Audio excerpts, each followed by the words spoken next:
de claridad, formadores de esperanzas, con saber y con coraje a la patria construir. Maestros del presente, futuro y corazón, adelante cardosianos con valor y dignidad. Desde el alma de la tierra, de las cordilleranas, el complejo educativo Ramón y Progreso Cardoso se erige con la fuerza del profesor Silencio Méndez, maestro de maestros de todo el Paraguay.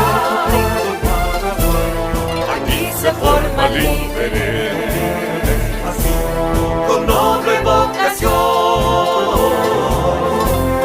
docentes licenciados con firme convicción,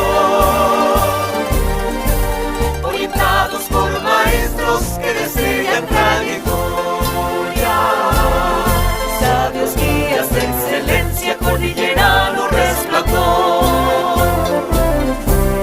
farol de claridad, formadores de esperanzas,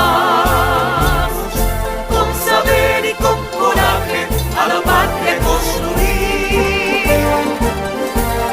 Maestros del presente, futuro y corazón, adelante cardosianos con valor y dignidad. Nos inspira el legado del inmortal Cardoso. Cultivamos la mente